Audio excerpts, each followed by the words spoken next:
Continuing in the reconstruction of religious thought in Islam by Iqbal, we come now to chapter 4. The camera may or may not focus on this. Chapter 4 is about the human ego, the human self, the human mind. The human ego, his freedom and immortality. Iqbal says, the Quran in its simple, forceful manner emphasizes the individuality and uniqueness of man, and has, I think, a definite view of his destiny as a unity of life. It is in consequence of this view of man as unique individuality which makes it impossible for one individual to bear the burden of another and entitles him only to what is due to his own personal effort that the Quran is led to reject the idea of redemption. Now, we must pause there before we continue. I don't agree with everything here. He says the Quran rejects the idea of redemption. He may be specifically targeting Christianity. At any rate, unsurprisingly, a Christian, do not reject the idea of redemption. I certainly accept the idea of human beings as having unique individuality. Responsibility matters. I think human beings have freedom and responsibility, and there must be consequences, etc., etc.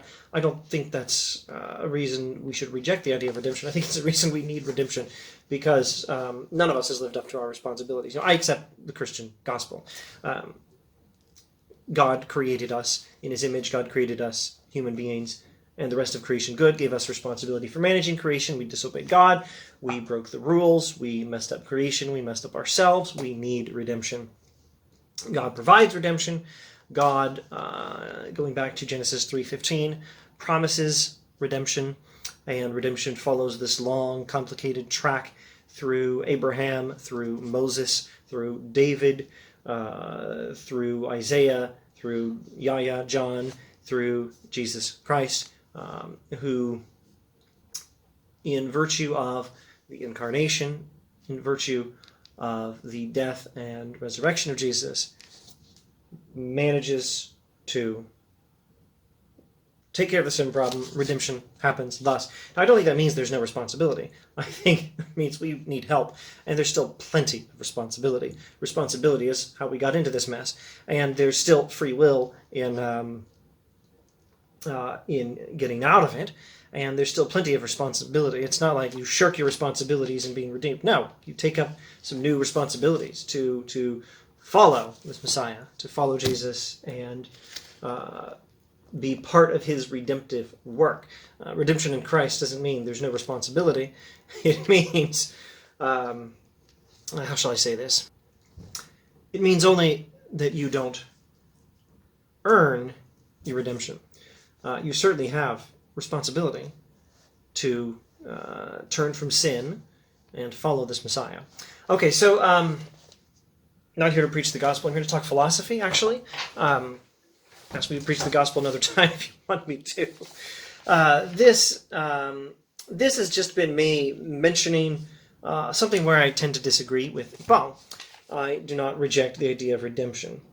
Having said that, and partially as a result of having said that, I now feel very free to say there is a lot in this chapter I'm going to agree with quite enthusiastically. So let's keep reading. 3 things are perfectly clear from the Quran. 1, that man is the chosen of God. Iqbal quotes the Quran saying, afterwards his Lord chose him for himself and was turned towards him and guided him. 3 things clear from the Quran. 1, human beings are chosen by God. 2, that man with all his faults is meant to be the representative of God on earth. Human beings are 1, chosen of God. 2, meant to be the representatives of God on earth. He quotes 2 Quran passages here. Then he comes to number 3. 3, third thing clear from the Quran, that man is the trustee of a free personality which he accepted at his peril. 3 things clear from the Quran. 1, human beings are chosen of God. 2, human beings are meant to be the representatives of God on earth. 3, human beings are the trustee, or you could say perhaps the recipients, of a free personality which we accept at our peril. Freedom comes with risk. Here he quotes the Quran again. I'll read this quotation as well. Verily we proposed to the heavens and to the earth and to the mountains to receive the trust, but they refused the burden and they feared to receive it. Man undertook to bear it, but hath proved unjust, senseless. Now Iqbal continues. Yet it is surprising to see that the unity of human consciousness, which constitutes the center of human personality, never really became a point of interest in the history of Muslim thought. And there follows an extended analysis of classical Islamic theology in modern science. I'm going to summarize some of the extended analysis. It's going to take several pages here. I'm going to summarize it thus. Modern science can't deal with mystical experience. Ancient theology is tied up in an obsolete metaphysics. So ancient theology isn't quite right. It's not covering everything. And it ought to learn from modern science. Theology should learn from science. Modern science, though, can't deal with mystical experience. And it would be a mistake for us to take science and ignore that whole other side of human experience, mystical experience. Don't have science without theology. But theology does need to learn from science. Let's go to a later passage in the text. After several pages of describing these matters, commenting on these matters, Iqbal describes the modern dispute of determinism versus free will. Now remember, this is chapter 4 on the freedom and immortality of the human ego, the human mind, the human self. In this video, we're covering freedom only, and I think in the next video we won't quite get to immortality either, at least not in any kind of detail. Okay, so he's now describing the dispute, the modern dispute as we know it, of determinism versus free will. And he critiques modern psychology for thinking of the mind in materialistic terms. And now let's go back to reading from the text. Iqbal says, I am, however, firmly of the opinion that the controversy between the advocates of mechanism and freedom arises from a wrong view of intelligent action, which modern psychology, unmindful of its own independence as a science, possessing a special set of facts to observe, was bound to take on account of its slavish imitation of physical sciences. The view that ego activity is a succession of thoughts and ideas ultimately resolvable to units of sensation is only another form of atomic materialism, which forms the basis of modern science. Such a view could not but raise a strong presumption in favor of a mechanistic interpretation of consciousness. Okay, so let me see if I can paraphrase some of that. These days we have this dispute between determinism and free will, or between the view that we are fully determined and the view that we have free will, the ability to act other than we do. The ability, more to the point, to determine from among more than one possible option for the future how we will act in the future. Summarizing the modern discussion, Iqbal says, modern psychology is supposed to act like an independent science, but it's been imitating the physical sciences. It's supposed to be the study of the mind. Modern psychology is supposed to be the study of the human mind, but it tends to imitate these materialistic, mechanistic sciences that only are studying the behavior of chunks of matter in accordance with the laws of physics. And if psychology imitates that kind of science, then of course it's going to try to think of the mind in these terms. Everything in physical sciences, purely physical sciences, can be reduced, or at least this is the tendency in science, to reduce things to smaller materialistic, mechanistic components. We study the physics of the peanuts in the peanut jar, and we determine that the behavior of the peanut jar here is all based on the chunks of matter obeying the laws of physics. And if you want to get technical, it's not just these peanuts that are the chunks of matter obeying the laws of physics. All of that depends on the behavior of the molecules in the peanuts in accordance with the laws of physics, and all that depends on the smaller particles. We're reducing things to smaller and smaller components and understanding things in terms of matter alone, and specifically matter understood according to a mechanistic conception, which is to say, we're thinking of small pieces of matter obeying laws of physics. That's the way modern science tends to act, and psychology tries to imitate these sciences, which is to say, psychology forgets to study the human mind as such, and tends to be biased towards any efforts, any strategy to reduce the human mind to its own small physical particles. The truth, Iqbal says, is that experience shows us that the world as we know it is partially made by our own experience. The world as we know it is at least partially, a product of our knowing it. So this indicates that the human mind is itself, to at least some degree, independent. There is such a thing as this jar of peanuts. And there is such a thing as the human mind. But the world as we know it is shaped partly by the human mind. Now, at some level, this is very easy to understand. The reason we have jars of peanuts is that people made the jars of peanuts. But also, it's that the very nature of human perception of the world seems to have something to do with constructing the world, at least as we know it. The world as we know it is in part the product of our own perception of it. Because there's no other way to experience the world than the way we do experience it. And the way we experience it is not entirely derived from something outside of our minds, but the way we experience the world involves something from outside of our minds plus the way our minds perceive the world. Perception affects the world, or at least the world as we know it.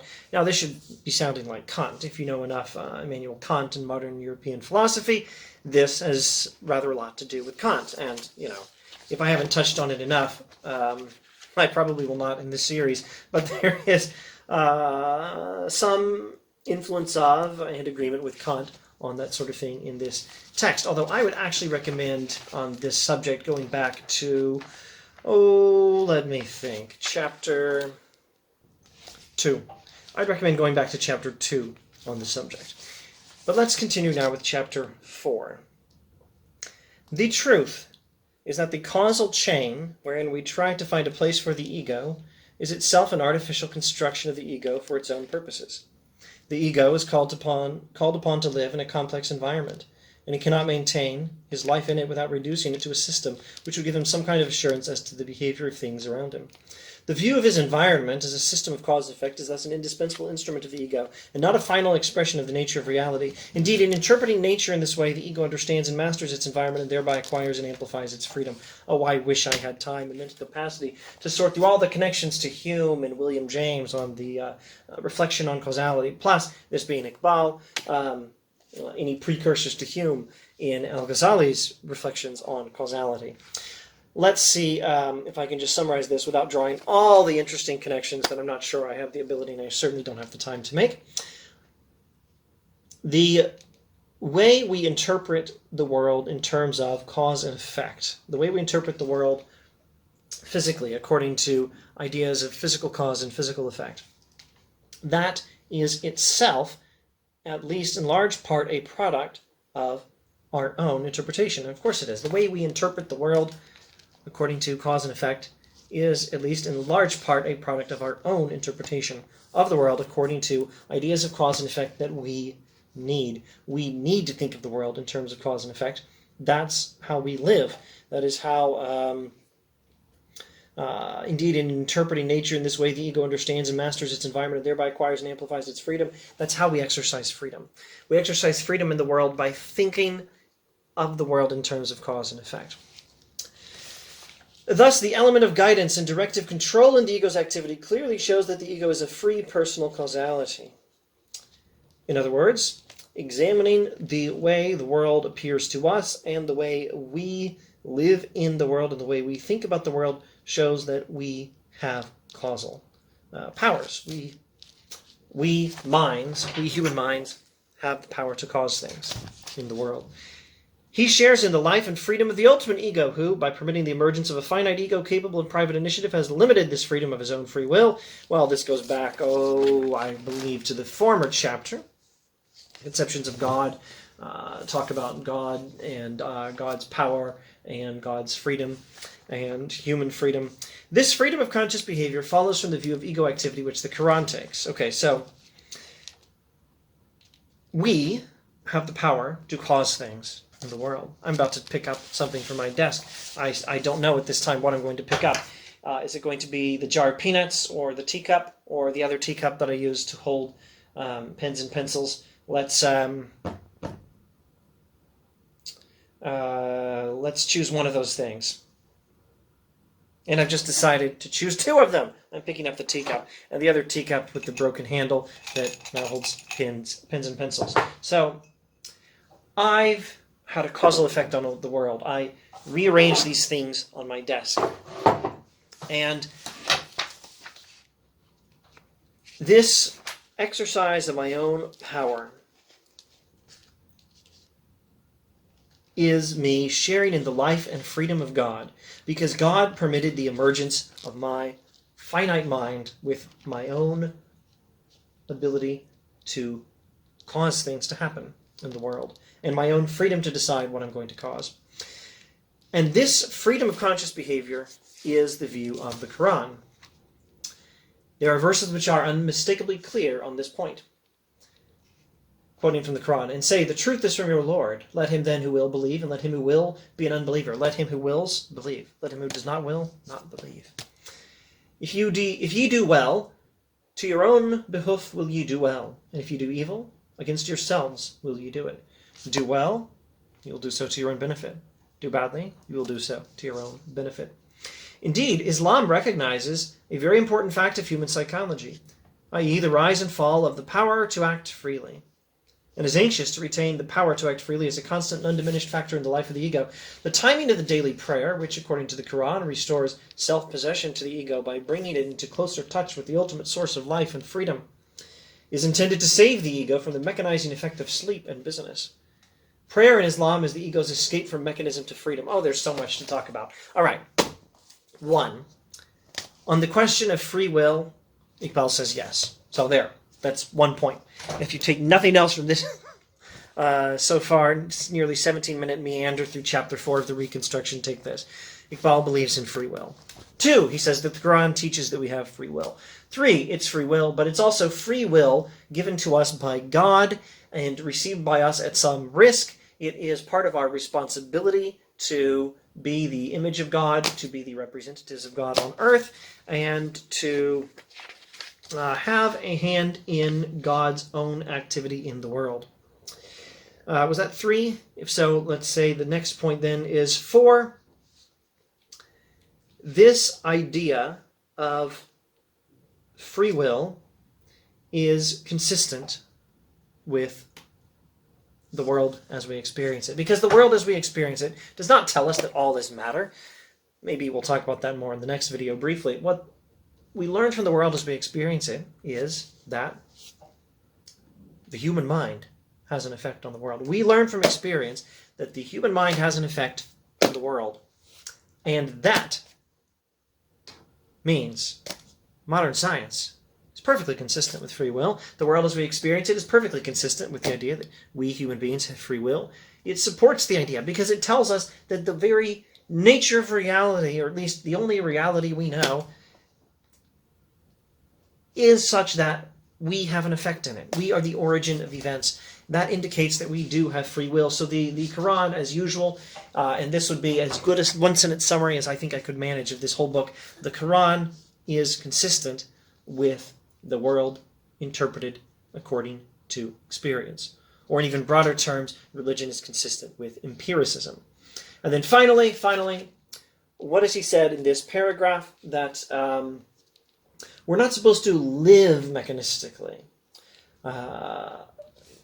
as if we were ourselves chunks of matter obeying a couple of laws of physics, just going from one thing to the next in accordance with external causes. Prayer in Islam is the ego's escape from mechanism to freedom. Prayer is a regular activity that brings us into closer connection to the ultimate source of life and freedom, a regular activity that brings us into closer connection with God, and thereby saves us from the mechanizing effect of sleep and business, from the mechanizing effect of going about our lives as if we were just following a couple of laws of physics. No, we're not supposed to live that way. We are supposed to live in... I'm searching for the right noun. I'm going to try the word communion. Live in communion with something higher.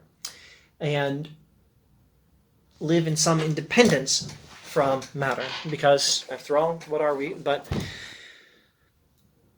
free beings made in the image of God, God's representatives on earth, called to have the responsibility, called with the responsibility, chosen by God to have the responsibility to act in the world, not merely react to all the external forces acting on us. All right, I hope that wasn't too long and rambling.